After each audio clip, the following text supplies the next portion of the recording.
Oh, here we go. Okay, so we've never used this live YouTube before, have we? So what could possibly go wrong? I've no idea if people's messages will flash up or not, or what will happen, but as we go through these days where we're all isolated in our car, aren't we? That's what you told me. Isolating in the car. We're sitting in the car on our driveway, partly because to do live chats in our house when we have numerous other family members and of course the dog there, it just doesn't work. So we'll stick to the environment that we are familiar with. Yeah, you haven't got kids coming in and dogs and woofing and stuff.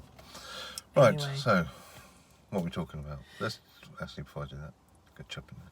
That we're going to do these daily, aren't we, if we wake up in time. We're probably going to change the time, aren't we? I think we said we'd probably change it to 10 o'clock. It's a little bit early in the day for me to put my makeup on. Yeah, and there's other stuff going on. I need to walk the dog and stuff like that. So 10 o'clock it would be from now on. Please send us messages via our different... We'll talk about the time. Okay, we'll talk about time apparently. We'll place it later. But send us any questions you want answered. We're particularly going to, for the first 6 months, aren't we? We're going to talk about part 1, how that relates to part 2 if it's necessary, and part 3, because we found some people do struggle with part 1, and particularly using any theory apps don't necessarily have all the questions. So that's what we're going to cover in the first week or so, isn't it? I think so, and I think that part 1 is a really good place to start because of course it should be underpinning the knowledge and understanding that you have throughout all your lessons. So even those of you who perhaps your part 1 is a distant memory, should be revisiting things. Yeah, and it's about encouraging you to revisit what Lou's holding there, the books really, because we've just revisited them, haven't we? And we found things we weren't aware of, even though we've read them hundreds of times. So it's interesting. You only see what you look for, so when you look for something specific, you see something specific, and that's the point, isn't it? So take today's theory question.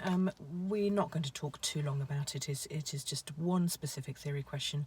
As Blaine said, it's a theory question that has come up for our PDIs when they say that it's not something that is coming up within their own resources that they're using, so their online resources that they're using when they're practicing their theory, and then it comes up in the test itself and it surprises them. So we're going to start with those top few and just take one a day. And send us any that you come across. Yeah, absolutely. Because some people say, oh, there was one about brakes, but I can't remember what it was about. If you've got a bit more detail, then send it over and we'll research.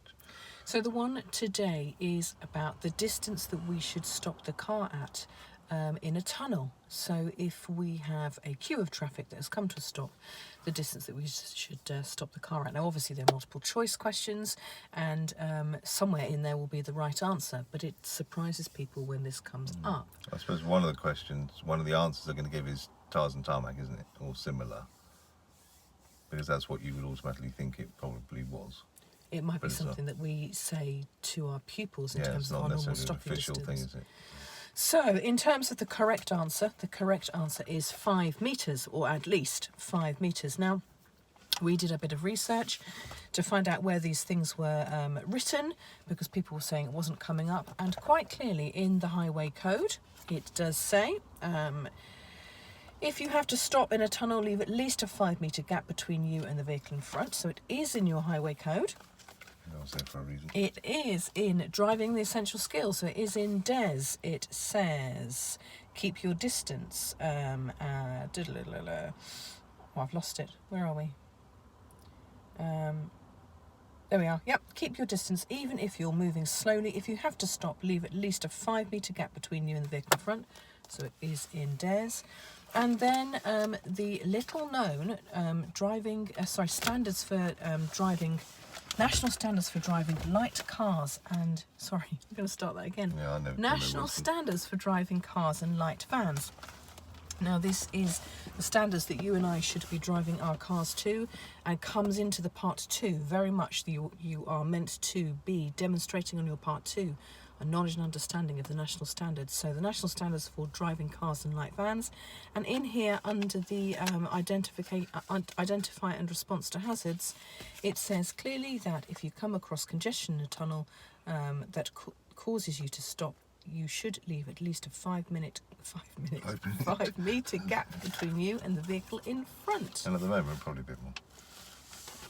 So the message really was that regardless of what resources that you are using to study your theory, you need to have an understanding of both driving essential skills, the highway code and the national standards for driving cars and light vans, because the answers will be in there.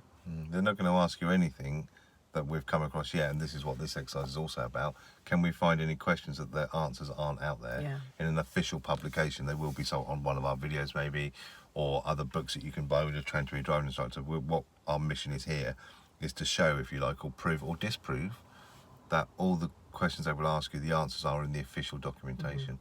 But you've got documentation like this that people don't necessarily come across. And under here, when I get back indoors, I'll put a link to that and the other one that's for trainers, which we will also come across. The important thing about this, and I guess this gets to the point, is that your theory is there to give you that underpinning so that you can bring the information into your driving lessons. Now, we need to remember that when we are teaching people to drive and they get given the licence, they get given that licence not just to drive around the town that you have been learning in, but they get given a licence to drive pretty much anywhere in the world.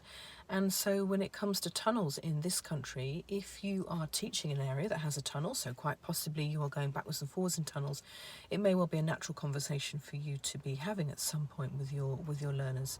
For those of us that are in the little old New Forest and don't have tunnels, it would have to be something that we would specifically be bringing in. Now, I would suggest that if you are bringing in distances like tyres and tarmac, or stopping distances when you're doing your normal driving and your everyday type of driving, that perhaps at some point you're going to throw that into your pupils about perhaps if you're stopped in a queue of traffic and you've discussed your tyres and tarmac, and the theory behind that is that you might just throw in the question, how would this be different if you were in a tunnel? How would you make a different decision if you were in a tunnel?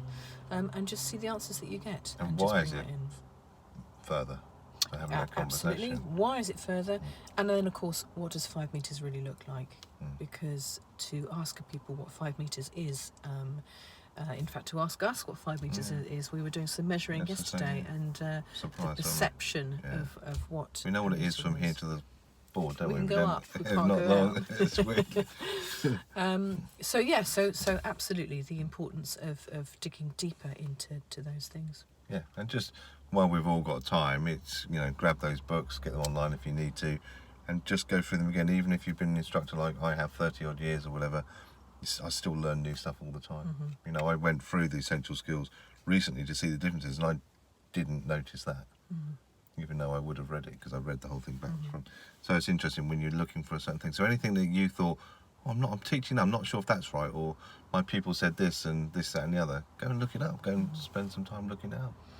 So we won't necessarily go through now all the reasons why it might be 5 metres, but actually start asking yourself that question. Why is it 5 metres? And start being nosy about the answers. And is that enough? Try and, absolutely, why might it be more? Try and come up with 3 reasons why you think that they would suggest that we leave a 5 metre gap between us and the vehicle in front if we stop in a tunnel. When you thought of your 3 reasons, think of 2 more. And then think about other things that you could possibly do to warn other vehicles you've stopped in a tunnel. So it goes on and on, doesn't it? It's just that thinking process. That's another question about what happens when you break down in a tunnel. We won't go into not just break down, but if you stopped, maybe just keep your foot on the foot brake, which you wouldn't normally, but you got a nice bright light to the rear. So it's just a case of thinking things through is what we're saying, really, isn't it? And delving deeper and coming up with things. So we will see you again tomorrow at a time that will be decided by Lou, obviously. And we're off to go and jump around with Joe, aren't we? Yeah, we're going to go into PE with Joe Wicks. Yeah, apparently. Okay, see you later. Bye. Bye.